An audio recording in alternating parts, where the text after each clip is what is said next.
ተፈጥሮ አብዝቶ ከሚፈትናቸው የሀገራችን አካባቢዎች አንዱ ሆኖ ቆይቷል። ድሬዳዋና ዙሪያም በገላጣ ተራራ የተከበበ በጎርፍም ተጠቂ የነበረ መሆኑ በቀላሉ ለተፈጥሮ አደጋ ተጋላጭ አድርጎታል። ይሄ ጋራዎች በመራቆቱ ሳቢያ ከዚሁ ጋራ የሚወርድ ውሃ ከኦሮሚያ አዋሳኝ ደግሞ ወደ ታች የሚመጣ ጎርፍ አለ።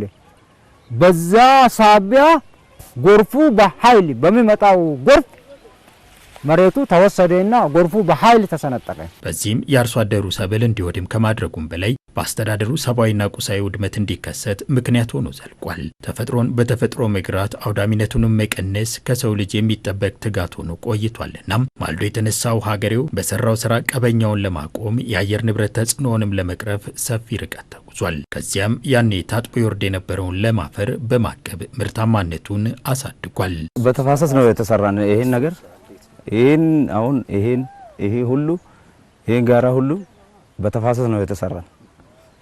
ከተፋሰስ አሁን ድሮ በውሃ ቤቶችም እርሾቹን ሁሉም እያስቸገሩ ነበር። ውሃ ማለት ነው ከጋራ እየወረዱ እያስቸገሩ ነበር። አሁን ተፋሰሱን ሰርቶ ውሃም ይወርዱ ሰው ውሃ የለም እርሻ ውስጥ ነው የሚቀራ ማለት ነው። ያ መሬቱ ናዳ እያስከተለ የነበረው ከጋር እዚህ ጋራና ከዚህ ጋራ እየወረደ የነበረው የጎርፍ ሁሉ የለም አሁን ቀርቷል። ጋራው እዛው ያስቀራል። እዛም ጋራው ላይ እዛም ነው የሚቀራው። ውጤቱ ከፍተኛ ነው። ደኖችም እየተመለሱ ነው። ደኖች ሲመለስ የአየር ንብረቱም ይቀየራል። ስለዚህ ከፍተኛ ውጤት ነው ያስገኘን የነበረ። የተፋሰስ ልማት ስራው አበርክቶ በዚህ ብቻ የሚያበቃ አልሆነም። ያኔ ውሃ ርቋቸው የነበሩ ምንጮች አሁን ጎልብተው የአርሶ አደሩን ቄ አረስርሰውታል። ብዛ አማራጭ ምርት እንዲያመርትም የተፋሰስ ልማቱ እድል ፈጥሮለታል።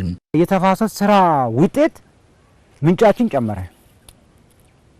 ድሮ በአንድ ማገታ በተራ እየተጠባበቁ የነበረው ማገታ ሁለቱም ማገታ ይሄዳል። አሁን ታችኛው ዋና ላይኛው ዋ የሚል አለንኛ። ታችኛው ዋ ቅድም በሾላው ስር ያለፍነው ነው በመኪና ስንመጣ። ይሄ ላይኛው ምንጭ ነው።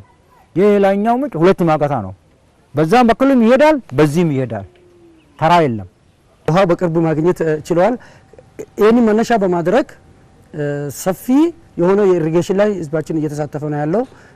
ሆርቲካልቸር ላይ እንደዚሁም የንብ እርባታ ላይ የተለያዩ የህዝቡን ተጠቃሚ የሚያደርጉ ምርትና ምርታማነት የሚጨምሩ ላይ እየተሳተፉ ነው የሚገኙት። በዋናነት እነዚህ በተለይ የተፈጥሮ ሀብት ልማት ስራዎቻችን ምርትና ምርታማነትን ከማሻሻል የውሃ ባንክ አርሶ አደሩ እንዲኖረው ከማድረግ አንጻር ያለውን የእርጥበት ችግር ከመቅረፍ አንጻር በጣም ትልቅ አስተዋጽኦ አበርክቷል። ባለፉት በርካታ ዓመታት ይህንን በስፋት እንሰራ ነበር። ከፕሮግራሙ በፕሮግራም ውጪ ማለት ነው። በጎለበቱት ምንጮች በመታገዝም ምርታማነቱን በማሳደግ የአርሶ አደሩን ኢኮኖሚያዊ ተጠቃሚነት ማረጋገጥ ተችሏል። በተሰራው ስራ በአመት አንዴና ሁለት ጊዜ በላይ ምርት እያመረቱ ያለውን የአካባቢ ችግር የቀረፉበት የምግብ ዋስትና ችግሮቻቸውንም የፈቱበት እንደሆነም ማንሳት ይቻላል። የተፈጥሮ ሀብት ልማት ስራችን እንዳልኩ ለኛ ለድሬዳዋ አካባቢ የምርጫ ጉዳይ ሳይሆን የህልውና ጉዳይ ነው የምንለው ለዛ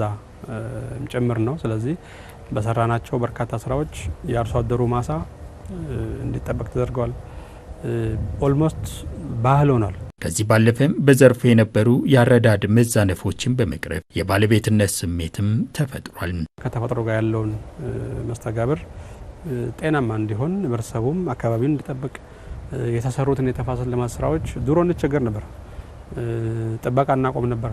የተሰሩ ስራዎችን እንዲጠበቅ ሰዎች ይቆሙ ነበር። አሁን የሚጠብቀው ባለቤቱ ሰሪው የደከመበት ያለው የአመለካከት ችግሩ የተፈታ አርሶ አደር ነው የሚጠብቀው ማለት ነው። በሂደቱ ተጨባጭ ለውጥ እያስመዘገበ የሚገኘው አስተዳደሩም እውነቱን የህልውና ጉዳይ በሚል በትኩረት አጠናክሮ እንደሚቀጥልም አረጋግጧል።